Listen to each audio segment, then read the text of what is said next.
টেবিলে বসে মদ্যপান করছেন জেলার স্বাস্থ্য আধিকারিক। সোশ্যাল মিডিয়ায় ভিডিও ভাইরাল হতেই নিন্দার ঝড় গোটা জেলা জুড়ে। নদিয়া জেলার স্বাস্থ্য আধিকারিক জ্যোতিষ চন্দ্র দাসের একটি ভিডিও ভাইরাল হয়েছে সোশ্যাল মিডিয়ায়, যেখানে দেখা যাচ্ছে টেবিলে বসে বেশ কয়েকজনের সঙ্গে মদ্যপান করছেন তিনি, আর তাকে পরিবেশন করছেন তারই দপ্তরের বেশ কয়েকজন কর্মী। যদিও সময় কলকাতা সেই ভিডিও সত্যতা যাচাই করেনি।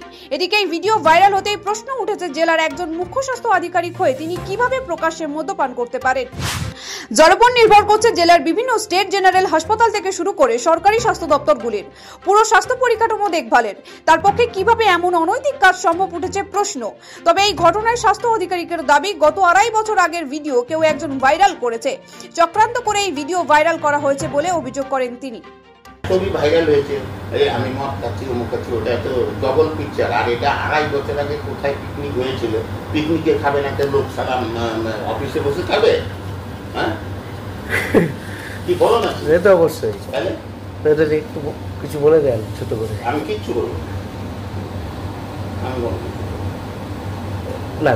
তাহলে কত কি হয়েছে, ডিএইচএস গেছে, ডিএইচএস কত কি বলবো। মদ খেয়ে খায় না, তুমিও খাও, আমি মানে অকেশনালি মানে পিকনিকে খেলাম, দুর্গা পূজায় অষ্টমীতে একটা খেলাম, একটু খেলাম, তো কি হলো? হ্যাঁ, এটা কি কোনো নিউজ? আমি ওগুলোকে আমাকে টাইপ দেওয়ার মতন আমার ক্ষমতা। জেলার স্বাস্থ্য আধিকারিকের মদ্যপানের এই ভিডিও ভাইরাল হতে রাজনৈতিক মহলেও সমালোচনার ঝড় বইছে। বিজেপির তরফে জানানো হয়েছে, জেলার একজন স্বাস্থ্য আধিকারিক হয়ে কিভাবে তিনি মদ্যপান করতে পারেন। সমাজের কলঙ্ক বলেও তোপ দেখেছেন বিজেপি নেতা।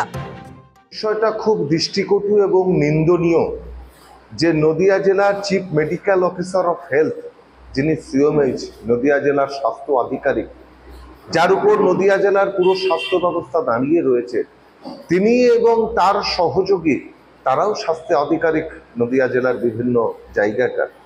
তারা একটি ফেসবুক পোস্টে দেখা যাচ্ছে যে তারা একটি বনভোজনে তারা মদ্যপান করছে এবং তাদের যে বডি ল্যাঙ্গুয়েজ সেটা দেখা যাচ্ছে একেবারে পেঁচো মাতাল যাকে বলে, যে মদ খেয়ে বুঁদ হয়ে যাওয়ার মতো যে অবস্থা। আজকে স্বাস্থ্য আধিকারিক তিনি মদ খাচ্ছেন প্রকাশ্য স্থানে, এটা খুবই লজ্জাজনক এবং নিন্দনীয় ঘটনা।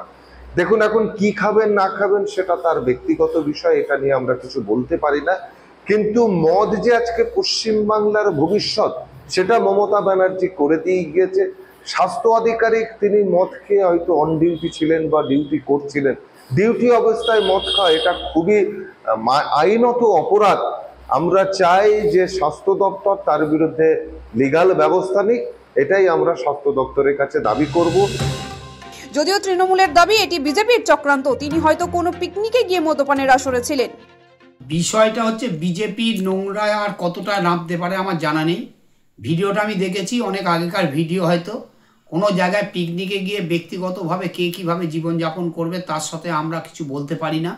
আমাদের বক্তব্য হচ্ছে যে যেখানে দায়িত্বে আছেন প্রিমিয়াসের মধ্যে যে সরকারি আধিকারিক স্বাস্থ্য দপ্তরে তিনি রয়েছেন, সেখানে সঠিকভাবে পরিকাঠামো ঠিক আছে কিনা, মানুষ চিকিৎসা পাচ্ছে কিনা, এগুলো হচ্ছে সরকারের দেখার বিষয়। সেক্ষেত্রে আমরা কোনো গাফিলতি দেখতে পাইনি। সেক্ষেত্রে আমাদের নদিয়া জেলাতে আমরা স্বাস্থ্য দপ্তরের আগের থেকে 34 বছরে যে বন্ধ্যাত্মার রাজত্ব গেছে, সেই সময় মানুষ কোনো কুকুর বিড়াল একসঙ্গে থাকতো। সেই জায়গা থেকে মামাটি মানুষের সরকার, মুখ্যমন্ত্রী মমতা বন্দ্যোপাধ্যায় আসার পরে প্রতিটা হাসপাতালে, জেলা হাসপাতাল, সুপার স্পেশালিটি হাসপাতালগুলোয় মানুষ স্বাস্থ্য পরিষেবা পাচ্ছে, বিনা পয়সায় চিকিৎসা পাচ্ছে। এটাই হচ্ছে বড় বিষয়। ইতিমধ্যেই জেলা স্বাস্থ্য আধিকারিকের মদ্যপানের এই ভিডিওকে কেন্দ্র করে শোরগোল পড়েছে গোটা জেলা জুড়ে। সমাজ মাধ্যম থেকে শুরু করে রাজনৈতিক মহল সর্বত্রই নিন্দার ঝড় বইছে। এই ঘটনার পরিপ্রেক্ষিতে ওই জেলার স্বাস্থ্য আধিকারিকের বিরুদ্ধে প্রশাসন কি ব্যবস্থা নেয় সেটাই এখন দেখার। ব্যুরো রিপোর্ট, সময় কলকাতা।